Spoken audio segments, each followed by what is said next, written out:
everybody, good afternoon, and it is a very sunny Queenstown that I'm speaking to you from. Actually, I think it's good morning in some cases and good afternoon in others.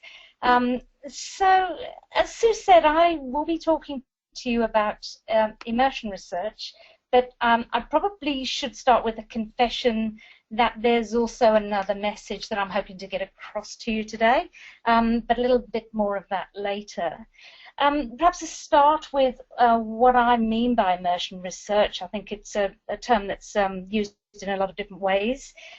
What I mean today is gathering information that gives you a 360-degree, 24/7 view of people's lives.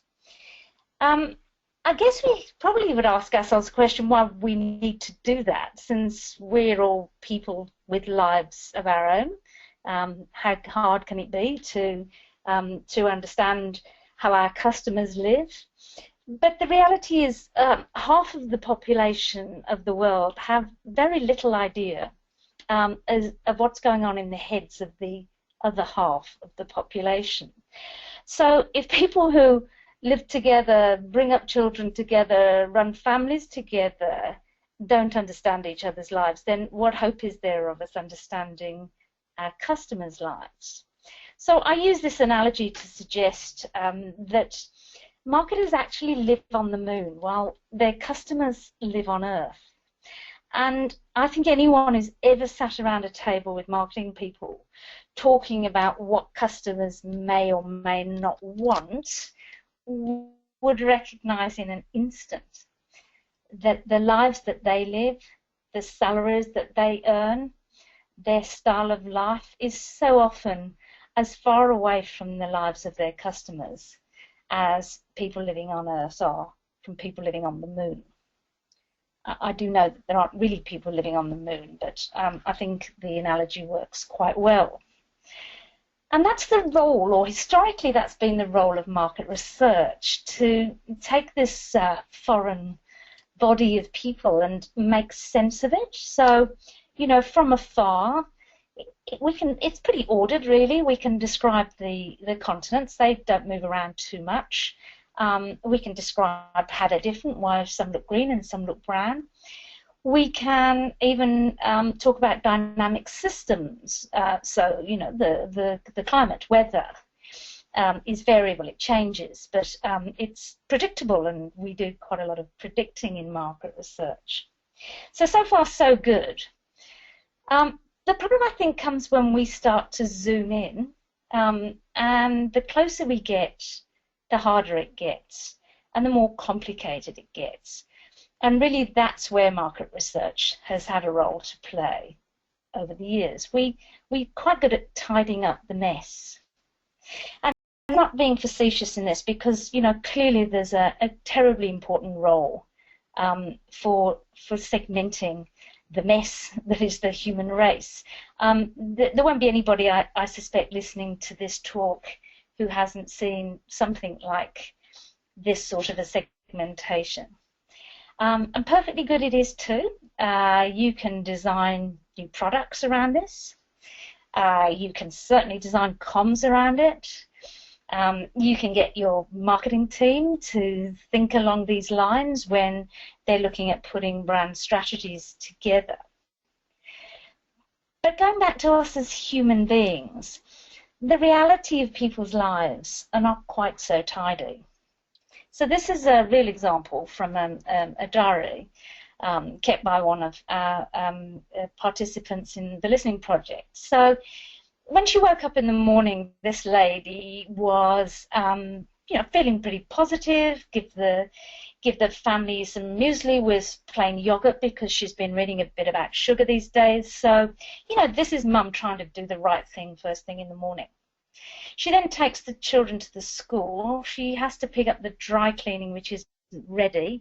She takes the car for a waff. It fails. That's going to be expensive, and the traffic's appalling. So she has a burger and Coke for lunch. In the afternoon, she picks up the children from school and wants them to understand that, you know, food doesn't come out of packets. She also wants to be, you know, sensible economic mother and housewife, so they make some scones together. In the evening, her husband's been having a pretty tough time at work, so she makes a lovely meal, some lovely hoki fish, and a sauce that she's just read a recipe for. They have a lovely dinner together. Sadly, at the end of the dinner, he gets up and says, "Sorry, I've got to go back to the office. I didn't get everything finished today." So she wraps the day with 2 glasses of red wine and a bar of chocolate. And everybody will recognize that person. So life is messy. And one of the things that I think immersion research has a tremendous role to play in is less tidying and more contextualizing. Now, typically market research, I liken it to walking into a room. You have a set of business objectives, you have some research objectives, you walk into a room and you shine a torch into the corner of the room. And in the corner of the room, you'll see maybe a socket attached to the wall. And there may be there'll be something plugged in, but you can't see what's plugged in. And there's perhaps a spider's web in the corner. But you don't see just out of frame that there's a cat about to pounce on the spider. And lying on the floor might be an empty wrapper from your chocolate bar, possibly the one that was eaten last night, along with the 2 glasses of red wine. So immersion research provides you with context. And we know these days that context is everything. And there are 3 really powerful contextual influences in people's lives that is the equivalent of turning on the light in that room instead of just shining a torch into the corner of it. So the 3 powerful influences are who we are as individuals. That's my DNA pretty much. It's my personality, the values that I hold. It's probably whether I've got a sweet or a sour preference for foods. There's also the culture that I grew up in. That's my traditional, my ethnic culture, but also the modern trends that I am or am not responding to at the moment. And the last very powerful context, of course, is social, and I don't think anyone listening to this talk today would have any doubt about the importance of the social context in influencing people's lives. So by immersion research, you're able to see that 360 view. You're able to see a whole breathing, living, feeling person. So immersion research, that means spending time with people over a long period of time. The Listening Project listens to people for 4 to 5 weeks. It involves them uploading images and thoughts in the moment. It involves them in blogging and talking to other people on the blog. It involves them in keeping paper diaries and lots of ethnographic interviews. So immersion solves the problem by allowing people to experience these real lives. And that's what marketing teams aspire to do, to get out there and understand their customers. Problem solved. But actually it isn't, because if you're in a marketing team, you've actually got a day job. So spending your weekends with a family or hanging out with a small business for days on end, or worse even perhaps hanging out in bars late at night, is not something you have the time for. So if you do it, you spend perhaps 1 session with 1 person. Then 6 of you come back into the room. You all share a few anecdotes. None of those anecdotes tie up with one another. There's no common ground. There's no common learning. So you leave the room, and with a bit of luck, it's never discussed again. So that's where immersion research comes in. It's a way of accessing your customers, for marketing people to access their customers, but without having to do it themselves. So that's where we stepped in, and the inspiration we had for this goes back to the 1950s, where we had a British government who had no understanding of what the British population cared about. Sadly, things haven't changed all that much, but at least that was an enlightened government that commissioned mass observation to go and find out what made real people tick. So they got them to write letters and keep diaries, and there's an amazing social history from that period based on this work. The listening project, much smaller scale. So we've had 3 stages of this project now. The people shown on this slide here are all people who own small businesses in New Zealand. We've also done the same thing with young families and the same thing with young people, millennial people. So far, so good. We go out and do the work for our clients, but how do we immerse them in their world? There's no point in us coming back with a deck of 50 slides. That's not immersion. So instead what we do is we create the kind of material that they can immerse themselves in. So these are online electronic sort of e-zines. They're interactive, there's video embedded, there's audio embedded, there's a mixture of just straight material that people have uploaded through to some commentary from us. There are also small magazines that can be distributed around the marketing department. There are also books of diary content. And these things are accessible to anyone in the organisation who's interacting with this group of people. So people log on, they log on repeatedly, they go back on. Some of our clients have 60 people accessing this material across the business. Now, the average 50-deck presentation is seen by 6 people and probably never read again, possibly by the insights manager, but very rarely does that go up to the C-suite, other than perhaps a 1- or 2-page summary. But this kind of material is like Google. People get lost in it in the most positive way. They start on a mission to look for a topic, and they truly do immerse themselves in the material. So the other thing that makes this kind of project work is by having interested parties from lots of markets. So we syndicate these projects. Now, there's a purely practical reason for this. They're very expensive to carry out, so spreading it across 4 or 5 clients makes it much more viable. But it does more than that. It puts lots of different lenses onto the data. So in this case, this was our small business listening project. We had a telco, a bank, a utilities company, and a very famous and rather marvellous airline.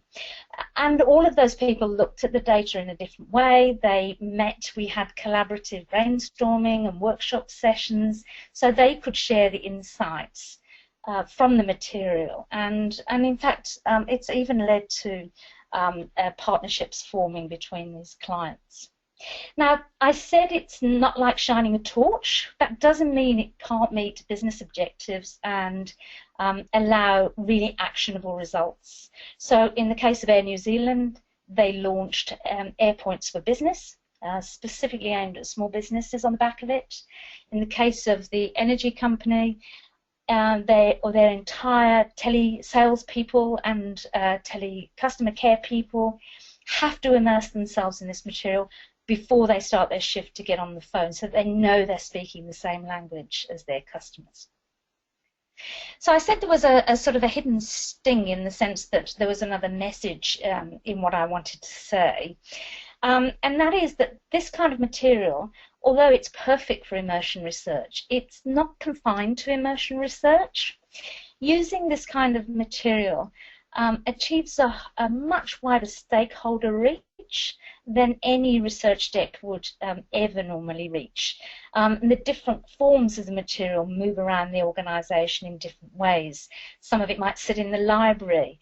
The magazine-style outputs go right up to the CEO. People take them home and read them because actually they're interesting to read. There are also benefits from this partner collaboration, which I think have much broader implications.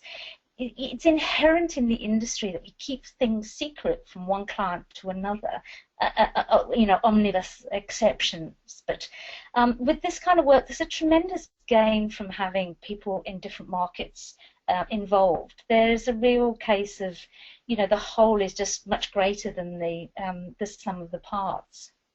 And the last thing, it just raises the profile of research in companies. We go back to the companies who are using the listening project, and the material's everywhere. It's lying on people's desks with lots of little yellow stickies for the pages that they like to refer to. And of course, because it's online, there's a dashboard that we can look at. We know exactly how often, who is looking at it, and companies can come back to us and ask us which teams are making most use of the material. So even internally, the client can track how the material is being used. And interestingly, no one, when I go into companies, no one says, hey, that was great research. People say, hey, this magazine was good. Wow, I love that online stuff. So it's stuff, it's not research. I don't really mind what they call it. If it raises the profile of research, widens the stakeholder reach, and that clients can benefit from working with other clients, I feel that we've very much met our objectives. Thank you very much.